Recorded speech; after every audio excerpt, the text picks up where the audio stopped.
I'm Will Carr, and I'm here to fire you up.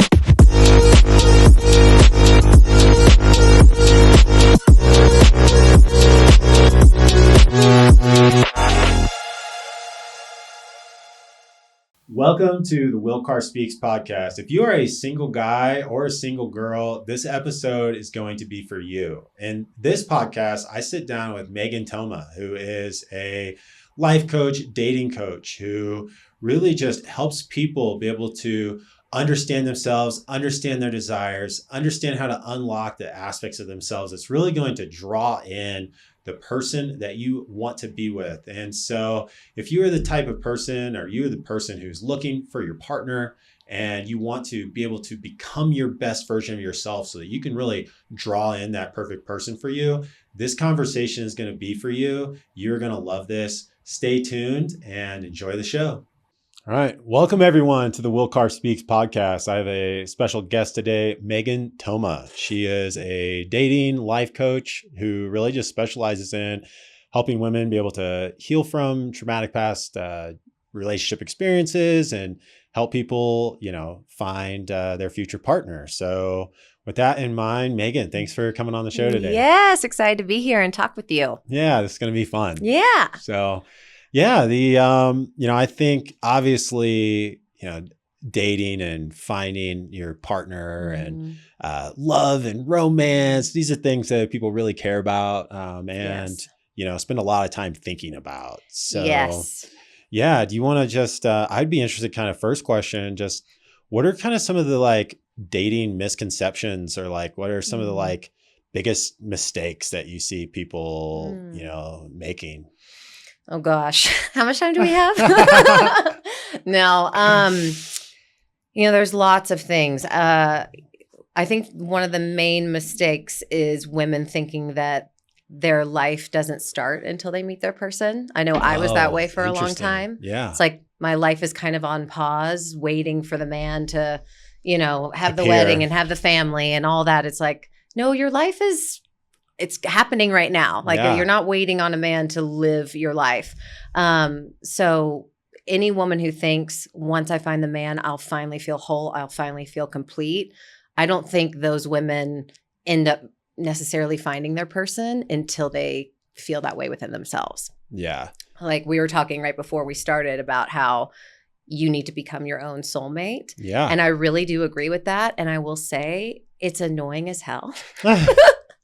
To really meet your own needs, love yourself first, figure out what matters to you and stop looking for it externally. But that's what most people do. I will find the love outside of me. I will find the happiness outside of me. I will find fulfillment outside of me. And it's all like a outside in game. These things will make me feel good. These things will make me feel happy. These things will make me feel confident, good enough. And I try to teach women how to play the inside out game. Yeah. Yeah. Rather than looking for a Band-Aid to cover it up, how do you really heal? It's like a Band-Aid over a bullet hole. Yeah. Yeah. Yeah. It doesn't work. That's a good way to put it. Yeah. Yeah. So, I know you had said that you had, somewhat of, or, that you had a, well, maybe I'll just let you kind of get into how you got into this, how you got into this dating coaching. Yeah. I never signed up to be a dating coach. I never in a million years thought I would be doing this. Never. So I was engaged many years ago, 8 years now, 7 years, something like that. And it was my second experience of a really toxic relationship. I had one prior. You think I'd learned my lesson. I didn't. We usually don't after the first one. Takes a few tries. Damn. So I got engaged, and maybe you've heard people say before, the minute we got married, everything changed. Have you heard? Yeah. My story was the minute we got engaged, the rug was pulled out from underneath me. The rose-colored glasses came off, and it was game on.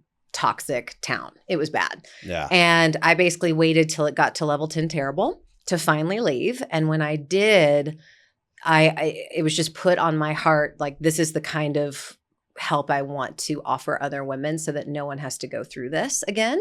If I can help it, if they come into my world, maybe I can save even a day from them experiencing what I had to go through. So I was working with a therapist actually at the time. And I ended up hiring a male coach based out of Canada. I saw his stuff on Instagram and just felt like his work really spoke to me. I hired him, and on our first call, he caught things that my therapist hadn't caught in probably 6 months of working together. I love therapists. I think they're amazing. But there was something about his coaching that just opened up so much for me. So I was like, oh my gosh, I want to do this. I want to get into this. And I went to my first women's retreat, and the rest is history. Yeah. Yeah. Well, like tell me, like what is that main difference? So I think talk therapy is great. Like we all need to talk, but I think there's also like a wall that gets hit with talk therapy. Like it's like, okay, I can talk about this all day. And like eventually you hit a point where it's all we're doing is talking. We're not getting anywhere else. Kind of circling the drain. Exactly. Yeah. So like like practically speaking, like what were some of the things that this coach was able to help you do or see? Like how is he able to pull some things out that you weren't able to recognize through just talk therapy? I'll tell you the main one for sure. So to your point, yes, talk therapy sort of just circles around the past. It's important to look at the past, but coaching is more about propelling you forward. Yeah. Like you've been living this way and you say you want a life that looks like this. Yep. And your new life is going to cost you your old one. You can't keep doing the things you've always done to get to where you want to go. So on our first call, he did notice some things about my past that I hadn't noticed before that were tied to my parents. But then he had me decide to, I don't want to explain this. He had me choose something that was out of my comfort zone that I could work towards. Yeah. And that was so huge for me because the subconscious part of me that was sort of wanting to be rescued by my fiance. Like, oh, I don't have to work really hard because he makes a lot of money, and I don't have to do a lot of things, and I don't have to self-actualize because I'll just marry him and start a family and end up being miserable. But I didn't see my own potential. So being able to work towards something that was way out of my comfort zone and have that like self-actualization was huge for me. Huge. Like it changed my life. Yeah. Yeah. Well, how would you, because like, that makes me think of, I guess what that brings forth for me is I think, there's a lot of people that do really want that traditional type lifestyle, and like, I think there's a lot of beauty in that, like the ability for a man to make all the income and the wife to be able to stay home and take care of the kids and do that type of thing. But then, as you kind of described as, that's kind of what you were going towards minus the self-actualization of, it's almost like you were relying on that versus like in your mind, where do you see the intersection there, or like maybe the disconnect between, because I don't think there's anything wrong with a woman who wants to live that more traditional homestead type life. But I want that still. Yeah. I do want that still. Like I don't know. I think I'm a little bit of an anomaly because I'm into all this coaching stuff and self-actualization. At the end of the day, I still want a more traditional marriage and household. Yeah. And I was relying on that versus actually figuring out who I was and what I wanted and what mattered to me. I was just sort of like checking boxes versus going, okay, I know I want those things, but what else do I want? What else matters to me? I even had this thought today because I'm still in the process of calling in my husband, preparing for a family. And I thought to myself, okay, let's pretend he's already here. Yeah. He's here. You've got him. You've had the baby. That part of your life, check those boxes. Now what? Yeah. What do you want? And no part of me wants to necessarily be an at-home mom forever. No shame to those women. I think they have one of the hardest jobs in the world. But I want to be able to raise my child, yes, but I also want to create and put things out into the world. Yeah. So the come from is what matters, I think. Is your come from that you want the traditional life because you don't want to actually look at anything else that matters to you? Or can that just be a part of your life while you also uncover like, what was handwritten on your soul from day one? Yeah. What's your purpose? What matters to you? What's important to you? Does that make sense? Definitely. Yeah. Yeah. Because I think even like, we're our kids' biggest role models. Right. So what are we wanting to, and we teach our kids through our actions much more than we teach our kids through the things that we say to them. Yeah. The things that we say to them, in fact, matter much less than the things that they see us do. Right. So how do you want your child to ultimately see you? Because that's how they're going to become, they're going to follow in your footsteps. And if, and I like what you said, because I think you can have that traditional type roles and mindset while at the same time still bringing forth your talents and your gifts to the world. Whether that just be even through your community, and being able to share and be that person for your circle of people that are at your local church or your local gym or wherever you are able to have your social interactions. For sure. It doesn't mean you have to conquer this massive thing in the world in order to be on your soul's mission or purpose. Yeah. It can be anything, but I don't know what's handwritten on your soul. I know what's on mine, I think, so far, but it's different for everybody. Yeah. Yeah. Because I do kind of feel like, and obviously I'm speaking from a man's perspective, but this whole boss babe initiative has been very detrimental. Yeah. Yeah. I think feminism got a lot of things right. And where it's hindered us in a way is thinking that we do have to do it all. Yeah. We have to be everything to everyone. We have to kill it in our career. We also need to be an amazing wife. Oh, and you better have kids. Oh, and make a ton of money. It's a big box of bullshit. It's that's what makes you a worthy woman of society. It's bullshit. Yeah. I don't agree. So it is. And I've had a couple of conversations with men who are friends and men that I've gone on dates with too. I remember there was this one guy and the check came and he was like, are you okay if I get this? I was like, yes, of course. Not saying I expect it, but we're on a first date. Yes, please offer that. He's like, okay. I wanted to make sure because some women have gotten really mad at me and, grabbed it and been like, I can pay for myself. I'm like, y'all are ruining this for us. What are you doing?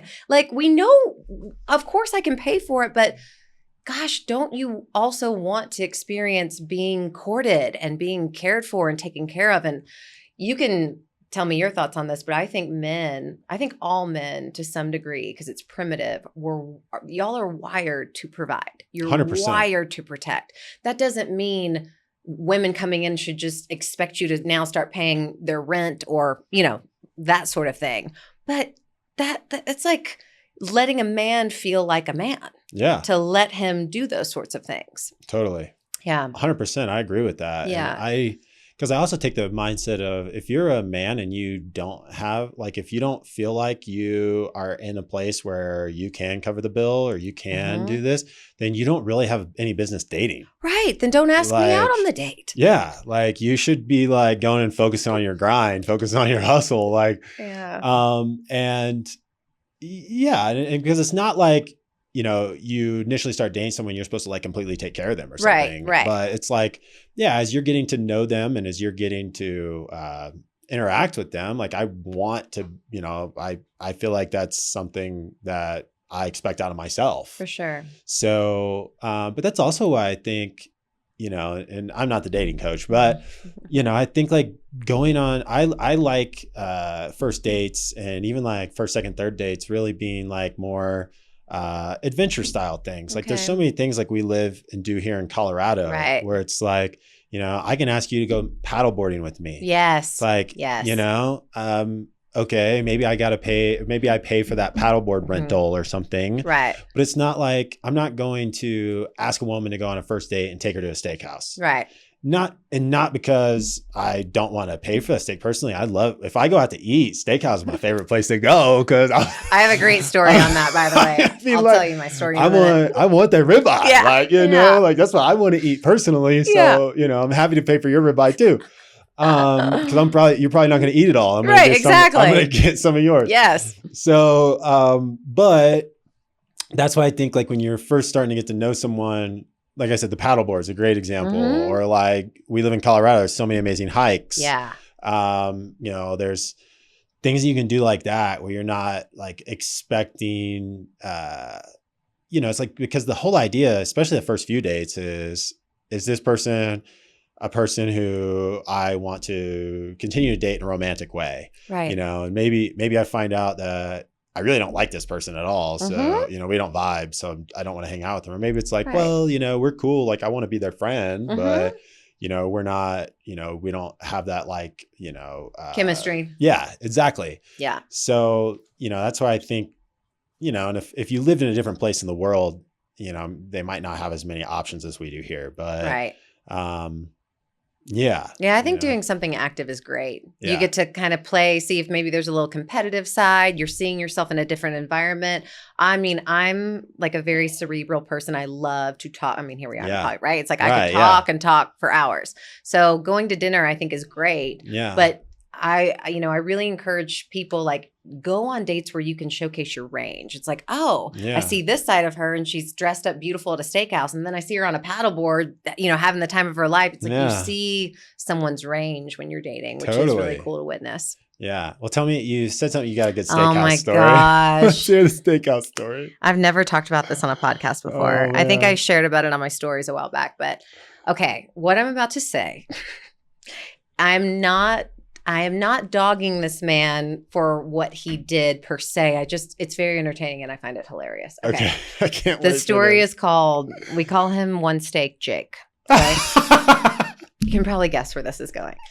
So this was years ago. I was living in Dallas. I think this was maybe Tinder, which I haven't been on Tinder in years. Because I mean, it's, I think, a hookup app now, right? Yeah, yeah. So this guy asks me out and he's like, I want to take you somewhere really nice for our first date. I was like, that is so sweet. And like, no pressure. I said, you can take me to like a hole in the wall Mexican restaurant. I will be so happy. He's like, oh no. I love chips and guac. Me too. I'm like, take me there for every date. I'm a happy girl. And he's like, no. We have to go to a steakhouse. I was like, okay. So he makes this reservation at Eddie V's. And he's like, can I pick you up? I was like, I'll meet you there. Because I don't have men pick me up. I don't want you knowing my address, meeting me off a dating app, even for a first date. It's a kind gesture, but no. You can send me an Uber. That's great. But I met him there. And when I got there, he was already pretty inebriated. Like there was a piano player in the background. You could barely hear it. He was like talking so loud over his cocktails. So I'm like, okay, I'm hungry. I'm going to endure this. It's going to be fine.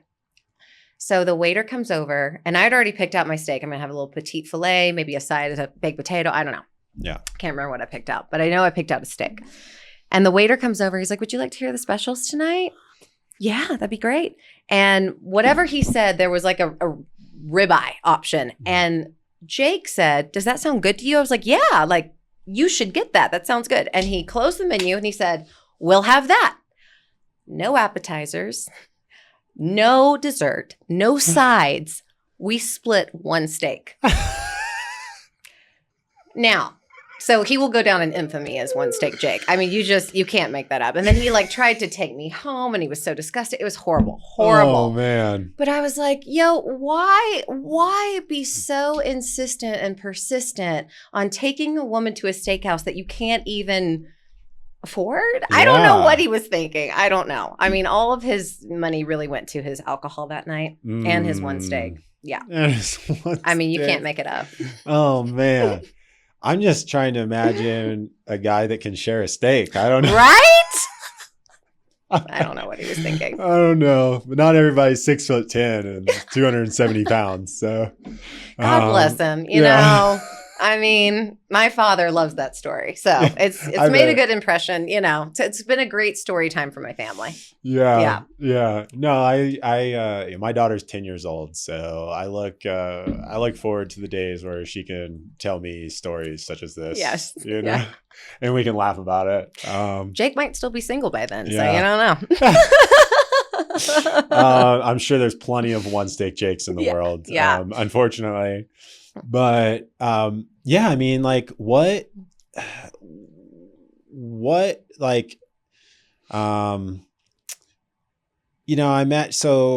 guess there's like, is there really any way to put yourself in positions to have more productive dates rather than just like putting yourself out there and trying? Because like you don't know One Steak Jake's gonna be One Steak Jake until One Steak Jake's been One Steak Jake. Right.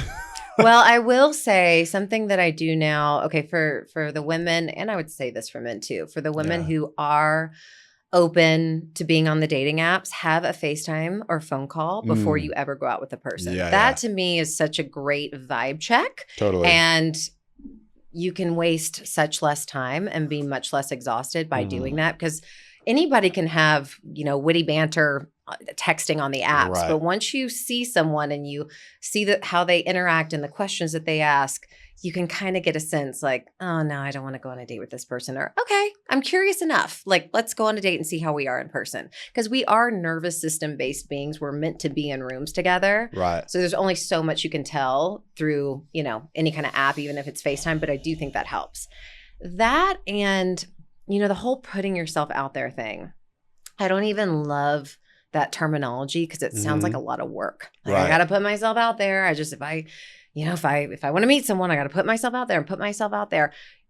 My advice around that is you get to live your life doing things that you love and be open and available and present in your surroundings. Because a lot of us are like going to the store, we're like this, we have our headphones in, nobody's paying attention to anything. They're in their own little world. And I also, I was talking to another dating coach about this recently, and I think it's such phenomenal advice. As women, we don't want to be like sexualized by men, or like we're just looked at as that. Right. So as women, we have to stop doing that too, because a lot of times we're scanning and we're like, does that guy have a ring? Is he cute? Maybe he could be my partner. Maybe he'll ask me on a date. We're just like always scanning for someone versus here's a man. I'm just going to strike up a conversation. He might have a wedding ring on. He might not be attractive, and I'm not hitting on him, but I'm going to communicate and I'm going to be more open to just connecting with people around me. I had a client do something like that once, and she was talking to two men at a table, and that guy was like, oh my gosh, I know a guy in Denver. You should meet him. And they ended up dating. I mean, if you're just open to connecting with people, so much can happen. 100%. Yeah. I'm interested your opinion on this because like you just said that women don't want to be sexualized. Right. But also in the same sense, don't you want to be like physically desired in that way? For sure. There's a balance there. Yeah. I mean, I definitely want to be physically desired by my partner. Mm-hmm. But there's something, I think what I'm speaking more to is like that leaky sexual energy where you just feel like a man is undressing you with his eyes and you're like, awful. Totally. We don't want that. And we, as women, I'm sure we do some of that, but we're less visual creatures. So I don't think our energy is necessarily like leaky sexually, but we have a tendency to be like, is that my husband? Is that my husband? Is that my husband? Versus just, I'm going to talk to men. Yeah. I'm going to be open to meeting men, and I'm open to whatever that leads to.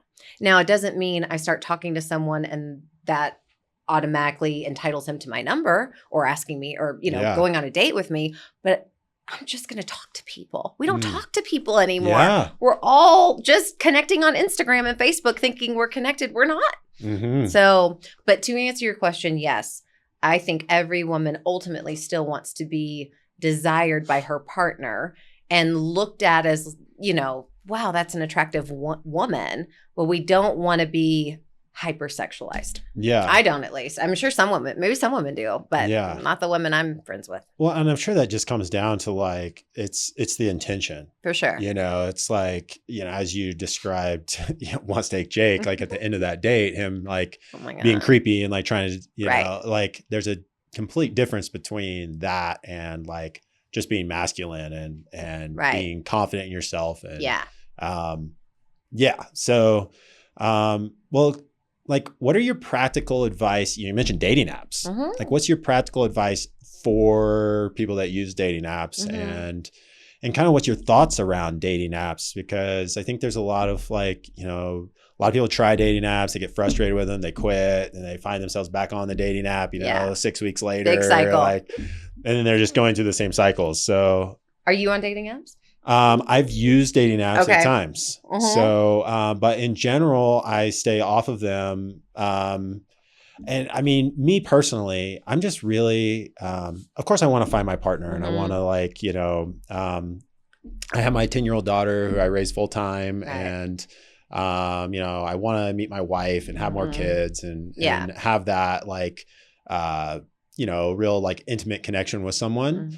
But I'm also really happy like being single in my life. And so I like just doing so many things that I love doing, like skiing and camping and hiking and hanging out with my friends and, and so I find myself really busy anyway. Yeah. So my cycle with dating apps has always been, I'll get on for a week or two and I'll have a bunch of connections and I don't mean to say this from like, an egotistical standpoint, but I'm 6'10". Like my profile is like, like I get on there and I have like, it's like all 6'10"? These likes. I have all these likes and I'm just like, oh my gosh. I feel overwhelmed. Yeah. That's how a lot of women feel too. It's I'm like sure. A swarm of likes. Yeah. Yeah. And so it's like, and like maybe I talk with a few, maybe I go on a date and then I'm just like, okay, I've been on 2 dates with this person and I don't really feel like this is going anywhere. Yeah. Wow, that was such a waste of time. I could have just hung out with my friends.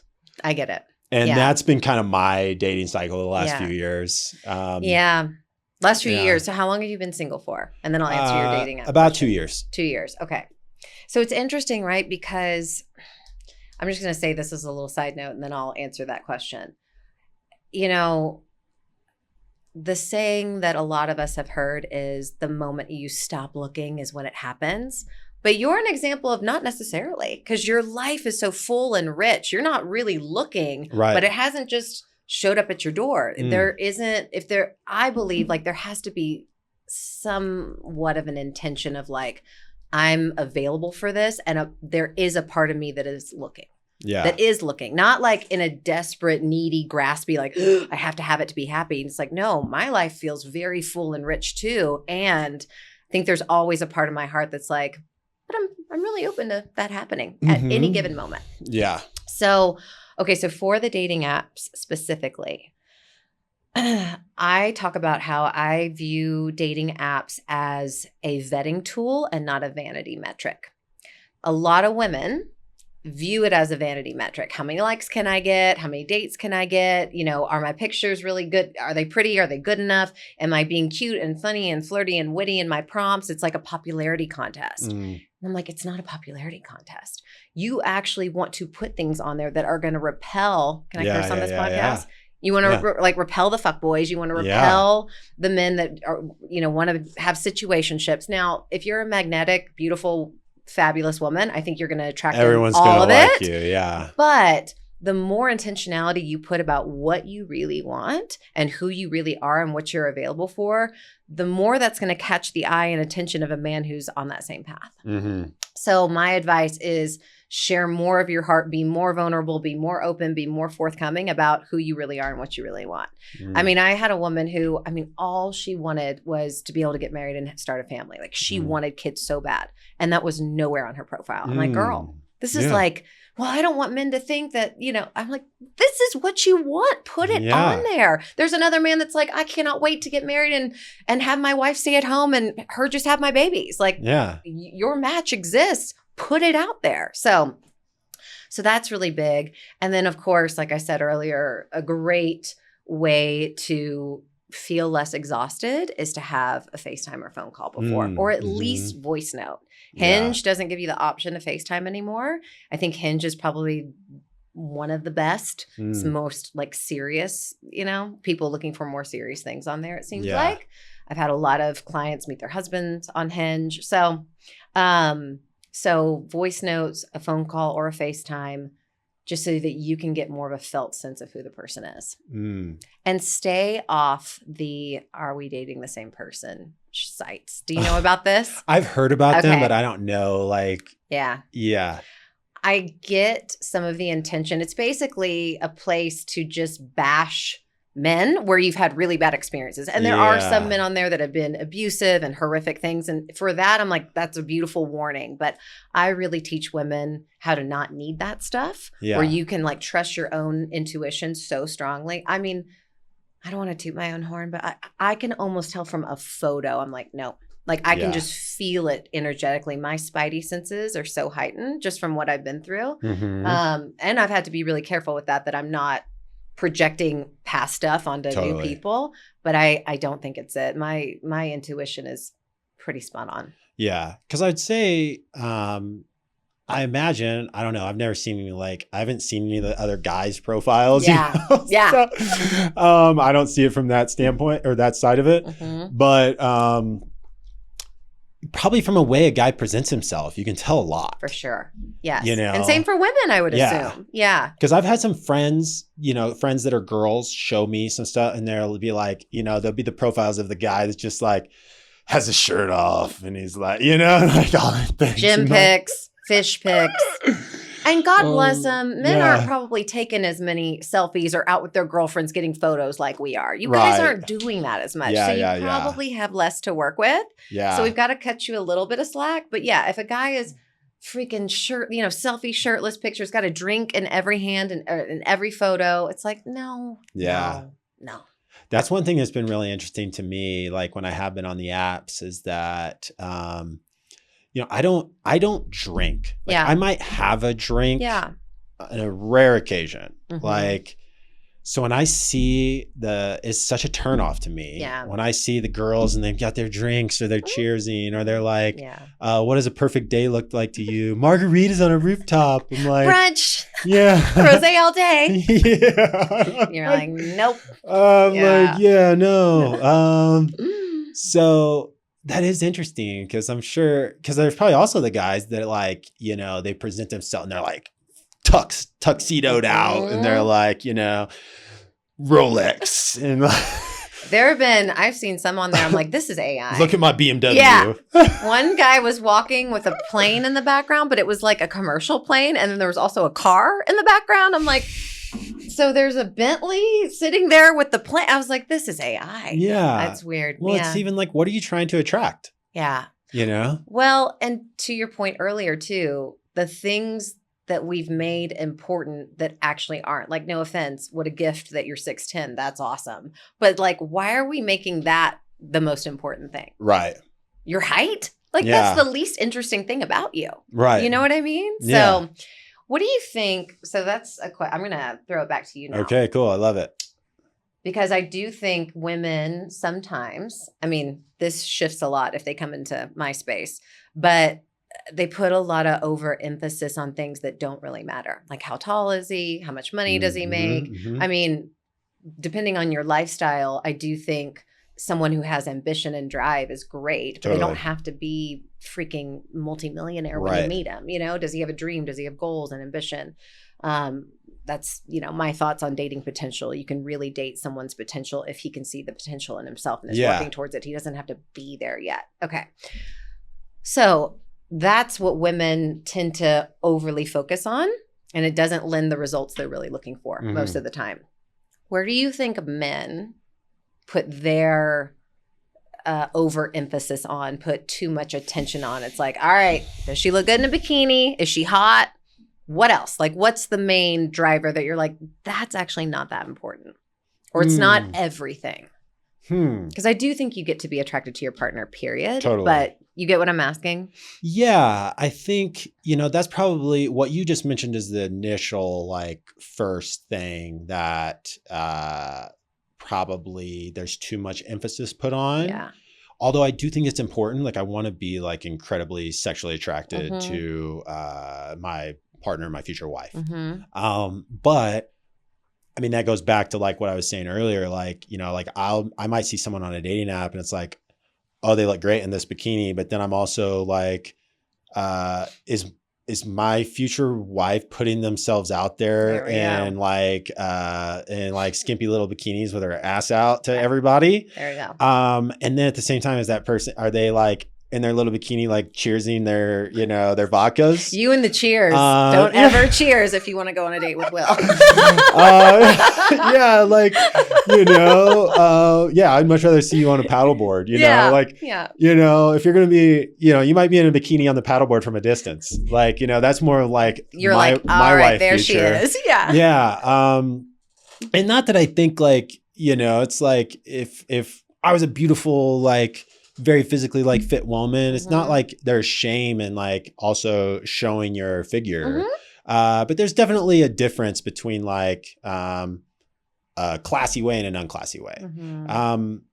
But I guess to like get into your question, like what do they think? I mean, I guess what I'm looking for in someone is, and like, you know, what I've said on my profiles, it's like, I'm looking for someone with like a kind heart, and, you know, a spiritually minded person who, you know, loves themselves and loves others. Yeah. Like, because I'm looking for someone who is going to have that like soft feminine aspects to really compliment me, who's going to be a great mother to my future children. Right. One thing that I personally probably put more emphasis on that is maybe or maybe not important, depending on how you look at it, is I personally do want a woman who's tall, because I'm 6'10", right? Like, and I've dated women that, you know, and my previous fiance who, when we split, she was 5'1", and we had a great relationship in a lot of ways. You know, and there were things obviously that made it not work, but I, in some aspects, like I love the idea of like being able to be with my partner and being able to kiss them in public without, you know, like breaking my back. And so sometimes I question whether how much that's really important. Yep. Versus how much vanity is that versus, you know, because Yeah. I really care about someone's heart and their character much more than that. But like if you met someone who was everything you say you wanted, but was 5'2" or whatever, would you be like, nope, deal breaker? I don't think so. Obviously, because I've dated people that were that size. But you're allowed to have preferences. Yeah. Because I also think there's a part of me who, you know, and you can, you know, I'm very open to your feedback on this. Like, I personally, you know, I played college basketball. I played basketball overseas. I am 6'10". I love the idea that my sons might be 7 foot. Right. You know, so I think about it like almost from a breeding standpoint, like, and not there's anything wrong with being shorter. It's just I'm super tall. I like the idea that my sons might even be taller than me, right? Yeah, yeah. So, you know, if they were 7 foot, I can, you know, definitely train them to be NBA players, right? And these are my own dreams, right? These are my own things. Right.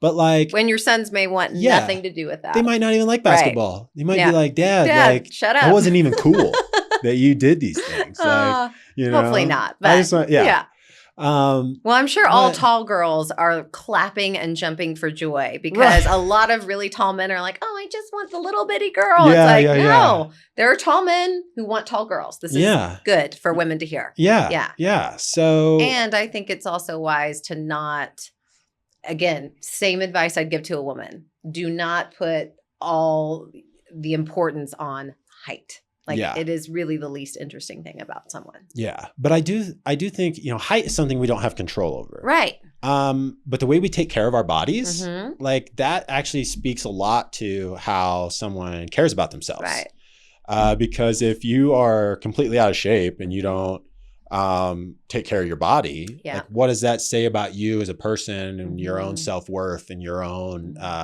ambitions and desires? Like, you know, so I think like being fit speaks a lot to who we are as an individual and how we care about ourselves. Because if you don't even care about taking care of yourself, how can I trust that you're going to care about feeding our kids healthy and quality foods and leading in an example of taking care of your body? Like, so there's kind of that, you know, two sides of the coin when it comes to that thing. Like, but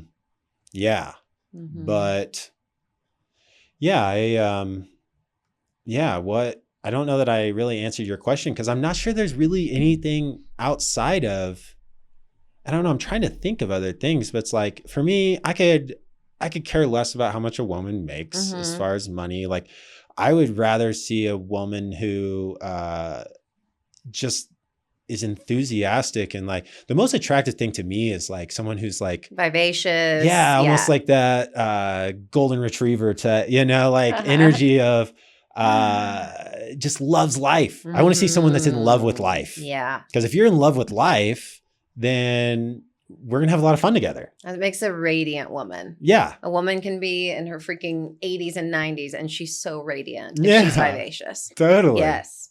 Yeah. Yeah. Yeah. And I'm very adventurous. I love being outside. Mhm. I said this earlier, like skiing and hiking Yeah. and paddleboarding. And so, I think finding people that have similar interests For sure. to you. Yeah.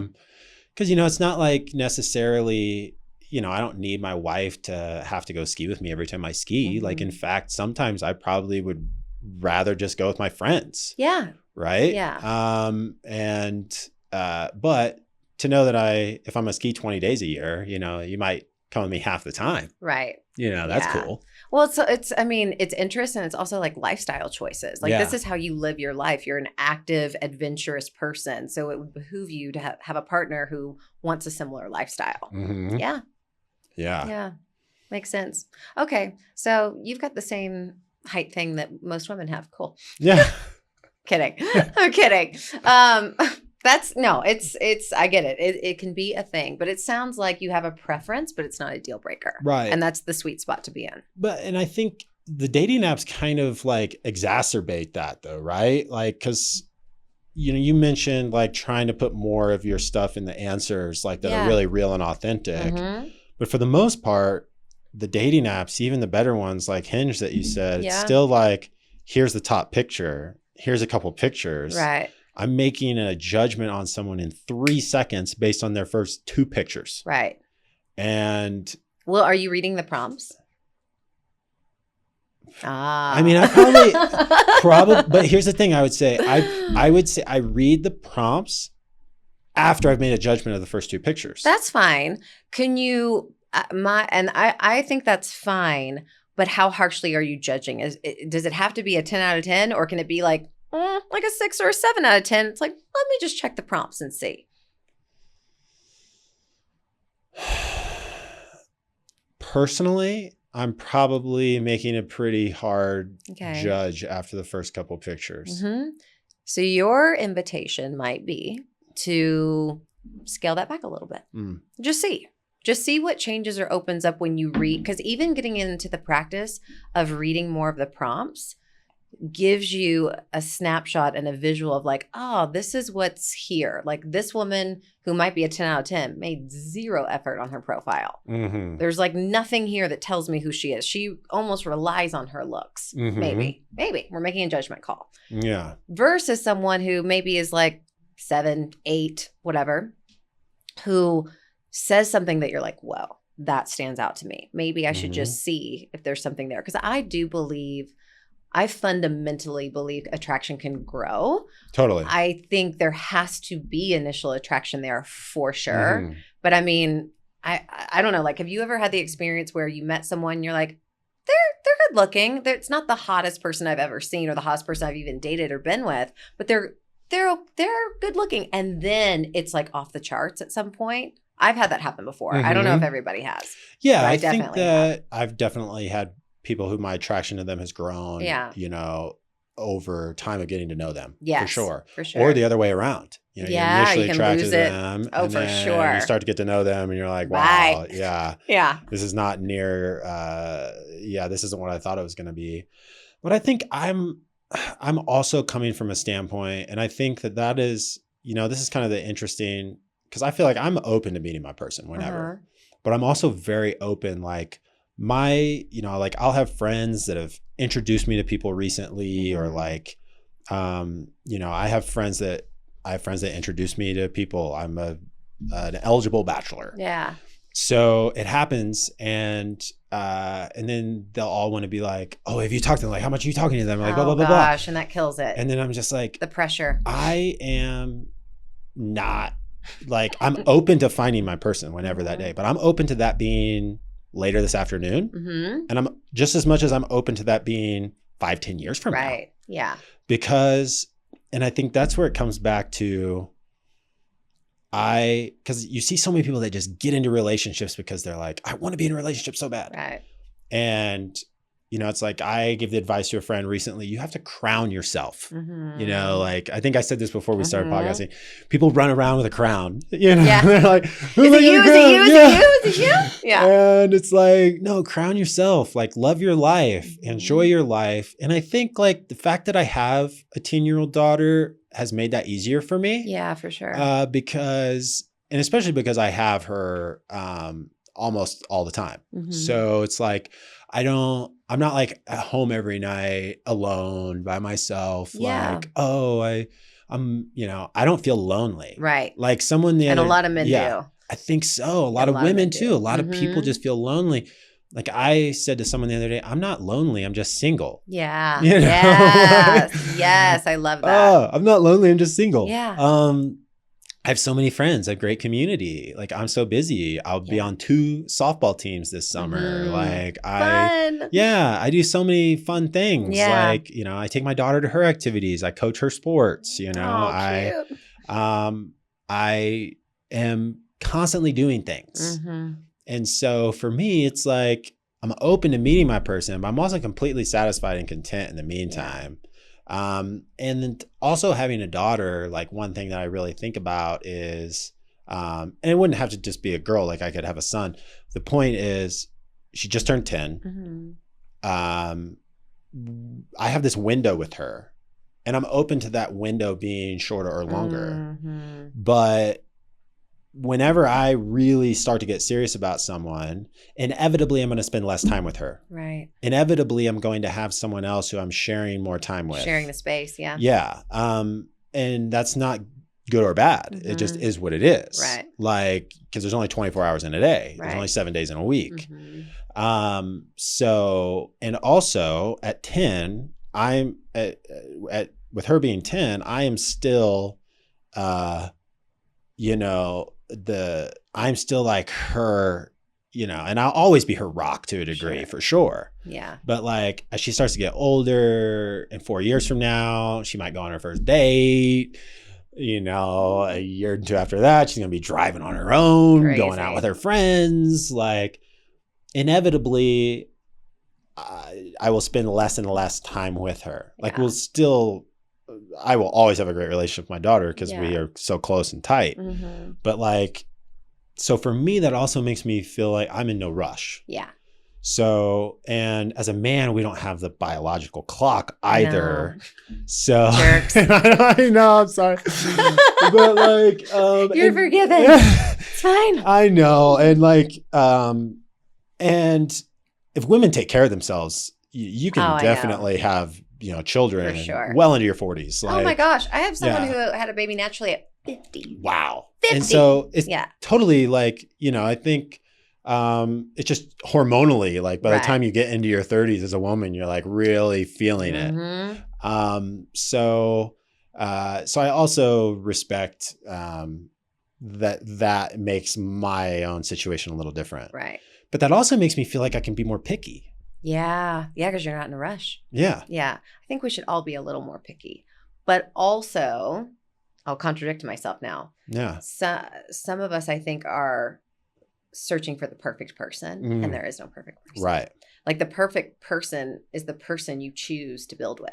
Yeah. But I love what you said. It's like, I'm not lonely. I'm just single. Again, having a full, rich life, I think is one of the best ways to magnetize the perfect person for you, but no one's going to be perfect. Right. Nobody. Yeah. Because we're all growing. We're all trying to, we all should be, right? Like, and that to me is one of the, earlier I said that like charismatic, like loving life is one, but the type of person who really prioritizes growth. Yeah. That's one of the most attractive things. It is. And it's something, especially for myself, that I think I made concessions for are a little less important. And not that I have to date another coach per se. That'd be awesome, but it's not mandatory. I cannot compromise on kind of the consciousness piece or the person that really values growth. Yeah. I don't know if this has been your experience at all, but it's, again, I am the weird one who wants a lot of traditional stuff. And I also like some of the woo-woo stuff. And it almost seems like either men are like super duper spiritual, all woo, or they're super traditional, want nothing to do with that. And I'm like, can I just meet someone right in the middle, please? Yeah. So that's interesting. Like, because I could see that. I can see that from guys. I can see that from guys. Yeah. Where I feel like personally, I draw that middle line pretty well. Like Yeah. I have that. Like I definitely want a more traditional type setting, but at the same time, I want the hippie girl that's gonna like, you know, talk to me about essential oils and yes. Yes. like, okay, spray me with whatever. I think we've just decided we just want it all. So there's that. We'll just have it all, please. Thank you. Yeah. Oh man. Yeah. And so like, what's your advice then to people about that? Because we do. What like, do we do? Yeah, because we do all want it all. And we should also all feel like we deserve it all at the same time. Yeah. Like, I guess, you know, I'm asking you the question, but I'm going to answer it from my perspective is that's why personal growth is so important. Like looking for someone who is like trying to grow constantly. For sure. Yeah. Because that is how you, like if we want it all, the only way I'm going to find someone that has it all is if I'm also becoming it all. For sure. Yeah. Which it's like just focusing on yourself. Right. But it feels backwards to people.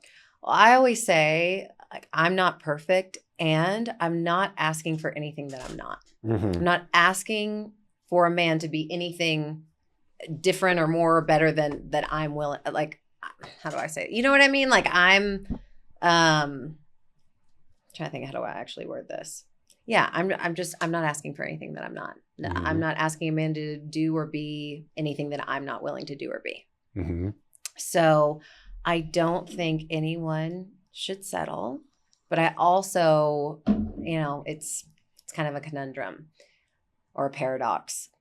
I don't think anyone should settle. And I also think some of us, our lists of what we want in a person are so long and detailed that's like almost no one can fit the criteria. I'm not saying you're doing that. I think for a time I was doing that. He has to have all these things. It's like, I'm going to throw away that list and I give it up to God and be like, you pick him. Yeah. You pick him. I'm done. Not that I'm done. I'm done trying to figure that out and control it. I was having a conversation with my coach not that long ago. And I was telling her where I was crying on the call. And I'm like, why can I do it for everyone else but me? I have clients getting married, moving in with their partners this month. And I'm like, why can't I do it for me? She's like, you really like to control things. Like you think you're in control. I'm like, I do think I'm in control. You mean I'm not in control? She's like, no, you're not. I'm like, you're right. I'm not. So I'm in a phase of like really practicing surrendering and not resigning. I'm not giving up. Right. But I'm not, it's like, it's not up to me to do the heavy lifting anymore. Let God, spirit, universe, you do the heavy lifting. Use me where you need to use me. Put me in places you need me to be in. Like show me what I can't see. But it's not up to me. Yeah. It's just not. Yeah. No, and I think that's probably the best practical advice you can give anyone is like, and I couldn't date anyone that wasn't spiritual or had a belief in God anyway, but if you have that belief, it's that understanding of divine timing. Yeah. Like we're really not in control. All we can do is focus on ourselves and become the best version of ourselves. For sure. To draw in that best version of themselves. Yeah.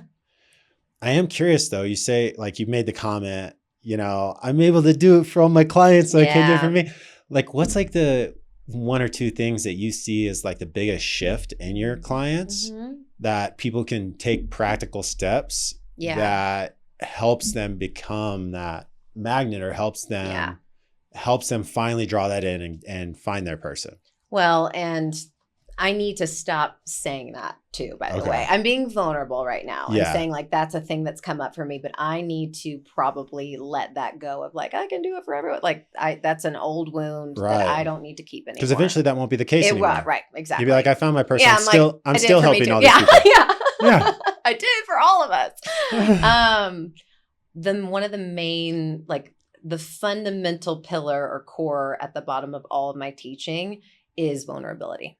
Women, when we work together, they start to let down a lot of their guard and their armor that has kept them in this false sense of safety. They're not really safe. They keep the world out when we're guarded and protected. So I teach people how to really date with an open heart and share more vulnerably about, again, what matters to them, what they're looking for, or even like being on a date at some point and be like, I'm really starting to like you. And I'm not sure where you're at. I'd love to hear your thoughts. It doesn't have to be this big dramatic speech and pouring your heart out, but like these little moments of just vulnerability and letting someone really see you. And so I think, you know, people, especially in relationship coaching and therapists, I remember even working with a couples therapist when I was engaged and calling that off, but so many people think they have a communication problem. Like, he just can't communicate. She can't communicate. My mother can't communicate. No one can communicate. I disagree. Even though I'm really good about helping people find the words that they're looking for and expressing something vulnerably, but it's never a communication problem. It's a courage problem. We're so scared to tell people what we actually think, what we really feel, what we really want, what we really need. And this is across the board, like in life, in the bedroom, in romance. We're so scared to just tell people the truth. So I help build the courage for women to be vulnerable and seen for who they really are and not the masks that they wear. A lot of that's just self-confidence. Yeah, for sure. For sure. Because we think if they really saw me, they really knew, again, what I think and feel, they won't want me. I'll be rejected. And there's probably been moments, I know there's been moments in my life where I have opened up and gotten rejected. So it's almost like we make that unconscious agreement in the moment, like, I'm done. I'm never opening up again. But you're missing it. You're missing the point. And you're never going to have deep intimacy if you don't let people really see you. Into me, you see, right? Intimacy. So that's a big part of my work. Do you think there's a boundary between being too vulnerable too soon? So are you familiar with Brene Brown? No. She's like the author, the queen of talking about courage and vulnerability. And she often says people need to earn the right to hear your story. And I love that, because I don't think we should just be going around, trauma dumping and just, I'm so vulnerable, right? Then you're just trauma bonding. Right. So it's a dance. It is a dance. But I do think we could all afford to be a little more authentic and real, even on date one. Like, I have no problem telling a man on date one, like, I can't wait to be a mom one day. And I can't wait to get married one day. Like, I don't know who that's going to be yet, but that is my intention. That's my heart. That's something that really matters to me. Because I think, I feel like that was a great example, because there's a difference between I'm being vulnerable, I'm speaking like my actual desires, like what I want, versus my ex-fiance cheated on me, and now I can't trust men. And no, we're not doing that. Exactly. It's more about vulnerability around, again, who you are and what matters to you, versus trying to be the cool girl. The cool girl who is just, I'm good to just like date you and sleep with you and spend all this time together for 6 months and never discuss where it's going. Yeah, that's totally cool. It's like, no, that's not what you want. You are abandoning yourself in that process. So yeah.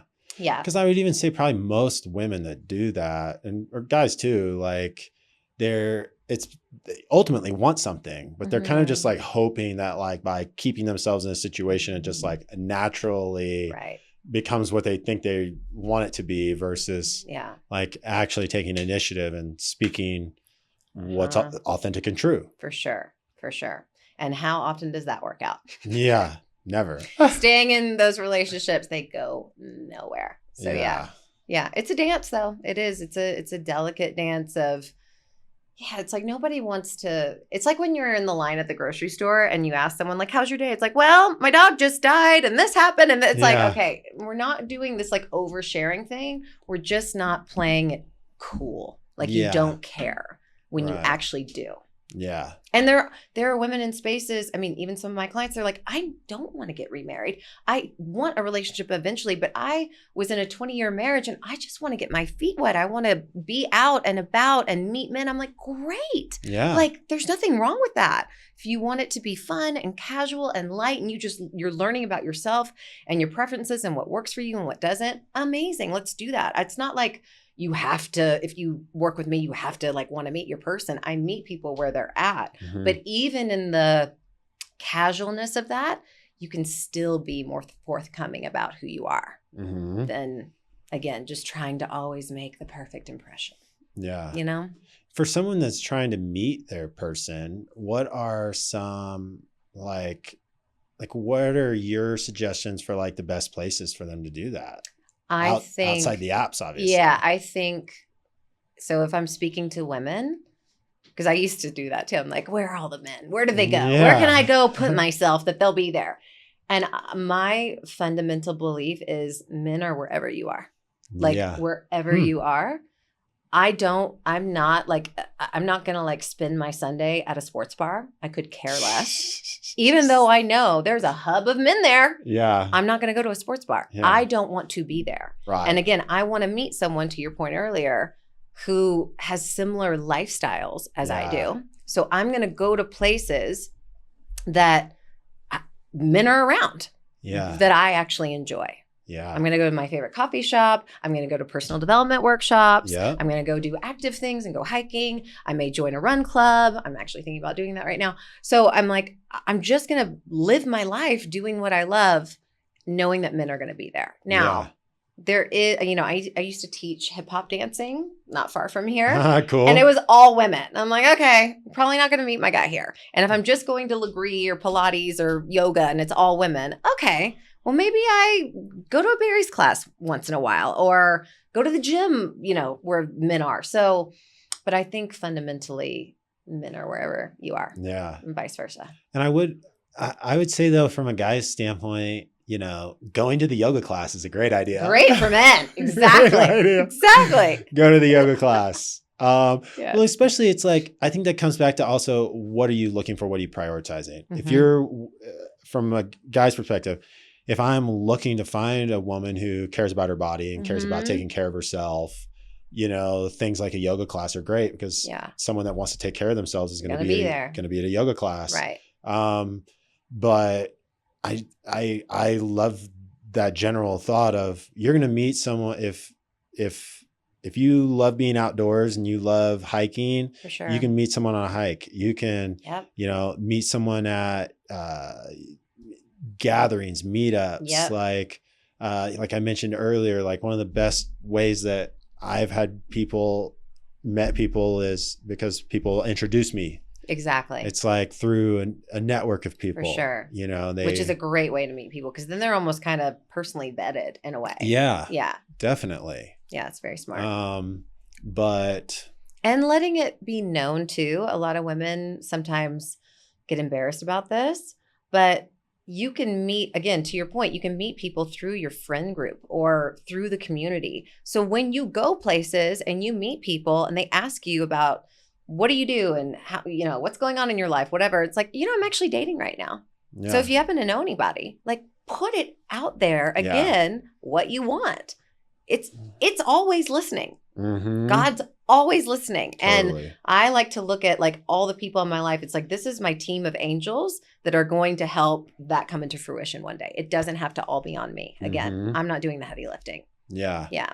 Or like, another one is conferences. Because everyone, if you have a job or you do something, or it's just things that you're interested in, like go to a biohacking conference if you're really interested in biohacking. Exactly. There's plenty of people of both sexes at those types of things. And then you're going to have some type of, you obviously have a common interest with them and you're at a common type of conference. Yes. But to your point, you're not going to meet me at a sports bar. No, I don't want to be there. Yeah, I don't want to be there. So like the only type of guy you're going to meet at a sports bar is the guy who wants to go drink on a Saturday. Exactly. Like it's not my jam. Yeah. Yeah. So but I also think like there's a difference because I know women or like I have friends, that'll ask me things and they're like, it's like they're so like thirsty for that relationship. Yeah. Right. And it's like, I think that's where it comes back to crowning yourself or Mhm. being comfortable in yourself. Because Yeah. if you're that guy or that girl that's like, everywhere you go, like you said earlier, this might be my husband, Yeah. this might be my husband, this might be my, you know, it's It's not like, gonna bode oh my well. gosh, that's like the most unattractive thing ever. Right. Because then you're not even choosing, you're grasping. Yeah. It's like, I just need you to make me happy. I need you to make me a mother. I need you to fulfill my life. And it's like, who wants that? It's like when you're in the middle of the mall and they're like Mm. handing out the samples. They're like, Yeah. here. And you're like, go away. I Yeah. don't want that. I Yeah. want to be drawn to you. So, yes, I agree. Yeah. Yeah. Yeah. Well, Megan, this has been awesome. I've Yeah. loved sitting down and talking to you. Yeah. And I just think, yeah, if anyone can take anything out of this, I just hope people take to love themselves. Yes. Like, A if we're lifelong journey. yeah. Mhm. Because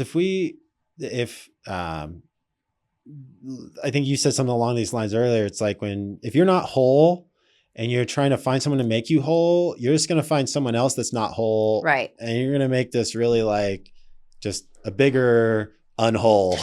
Like, Two halves don't make a whole in this case. yeah. It's like you have to be whole and you find someone that's Yeah. whole. Yeah. And that's what makes a long lasting relationship from a single guy, I guess. For sure. I 'Cause mean, I know so much about it. You do. Men know a thing or two. I decided, I think it was, was it last year, year and a half ago, something like that, to like about really loving yourself. What I've been saying for about a year is like, I am my greatest love story. Mm. I think it's a man or it's a child or whatever. And like, those will be beautiful parts to my love story, but like, I am my greatest love story. Mm. Can't remember who said it. There was a quote. It may have been Peter Crone. I'm not sure. But he said something like, your deep desire to meet a partner is just your soul yearning to know itself. That's great. Yeah. And I'm like, yeah, that sounds about right. Yeah. Yeah. Yeah. Because it's true. We can, we can love ourselves completely. Mm-hmm. Yeah. And we can love our life. Like we can be so in love with our life that we are content and happy. For sure. And being content and happy doesn't mean there's you not stop more wanting that you those want. things. Of course. Yeah. Right. Because there are definitely certain things you can't do for yourself. Right. You know, like I can't massage my shoulders when I'm sore at the end of the day. Like, That's why you got to find a wife ASAP. yeah, right. Otherwise, I'm gonna keep spending money on massage therapists. What's this? It's costing me so much. Yeah. So, yeah. Well, any final thoughts you want to share, just for anyone that's like, we've talked about a lot. I feel like we've had some great conversation. I think the last thing I will say is that, yes, you are your greatest love story. The purpose of life, I think, is to grow and learn and grow into more love for yourself. And if one of your deepest desires is to be in partnership someday, you're going to have that. Yeah. Like, I really feel like the desires of our heart were placed there by God. Yep. And it makes no sense to me why God would put that on your heart if it wasn't meant to be yours. 100%. You can't control when or Yeah. how or why or where or any of that, which is so annoying, but you're going to have it. Yeah. Yeah. I agree with that completely. Yeah. And I think that's beautiful. It's Yeah. it's a great place to end this. Perfect. So, yeah. Thanks so much for coming on my Thank show, you. Megan. So fun. Yeah, Thank you for having me. It's been awesome. I'm Will Carr, and I'm here to fire you up.